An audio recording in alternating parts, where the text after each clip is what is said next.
Hey everyone, I need to go ahead and harvest my potatoes. I already harvested some potatoes from a container that I had. Never seen a potato so big before, not even in the stores. This was naturally, organically grown from just a potato slip that I have gotten from a very nature preserve farm here in my local area. And so it was good quality of everything, but this just, I guess it just took it all because all the other potatoes look small. I was not expecting that. But anyways, there's some more potatoes over here that I need to go ahead and take out. So we'll see what that looks like. The top of the potato can be harvested and cooked just like you would a green. But I let a lot of this die out, so it's not like it's beautiful looking potato leaves or anything like that. We're gonna go ahead and clean that up. These potatoes are definitely ready to be harvested. I don't even recall when I planted these, to be honest. I don't. I think it was in the beginning of June or May. And then when I picked up the slip, it still was almost a month before I planted them. I was really behind. I was just busy doing things, so I didn't even get around to that. So, all right, so I need to start digging through here. It's just gonna be interesting to see how this turned out compared to the ones that were actually in the container, because these potatoes had more space to just grow freely in here. Look, little tiny baby ones. And the soil is dry. You really want to wait until your soil is somewhat dry.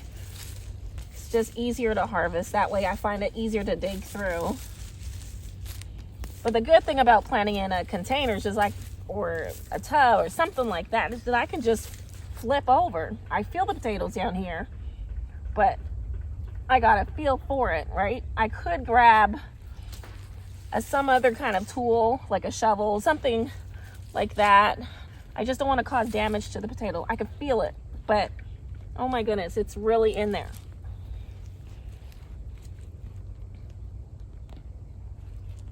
It is so strong in there.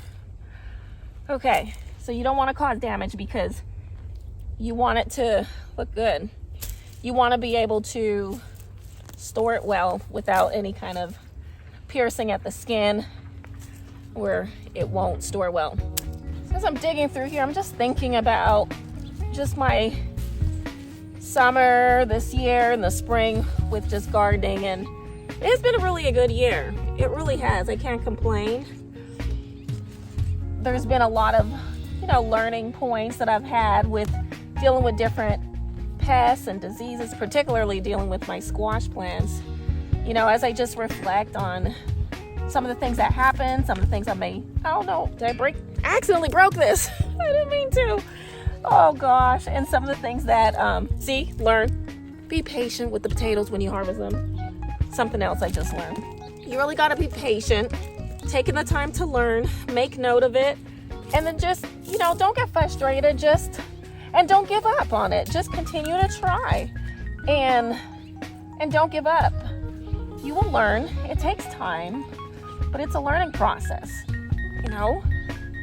Goodness, this is going to be interesting. I really need to get down and dig into this thing. I have a feeling that there was a bunch of potatoes in there and I'm not getting to them. But gardening is definitely a learning lesson. It's exercise, as you can see. I feel like I'm exercising right now, digging through this bed.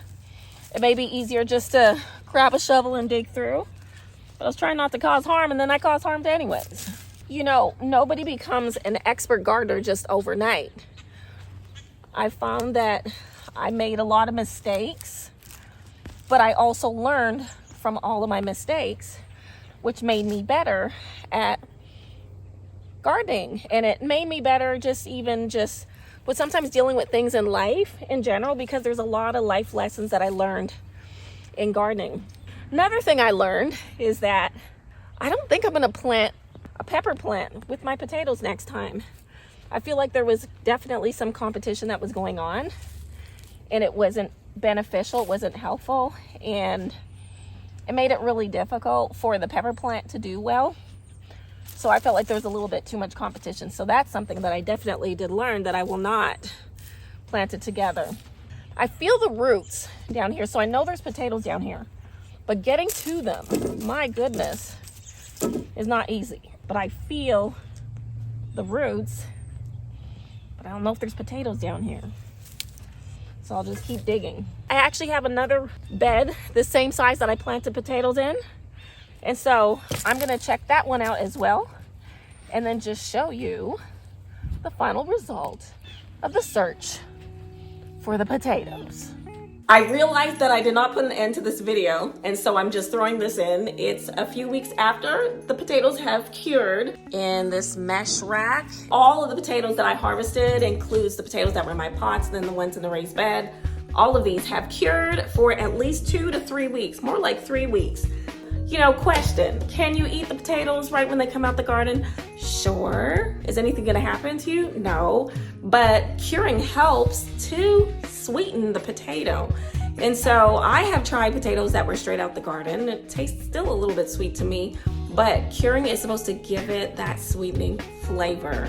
It's called a sweet potato, so there's a reason why we want it to cure.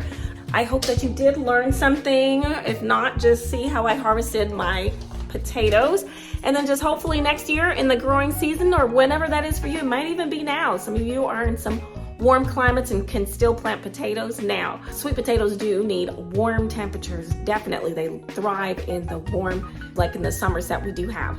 But I hope this video was helpful, and I hope that you did learn something, and I hope that something that you can take away and take with you into your gardening journey. But remember to grow leafy, and I'll see you all next time. Bye.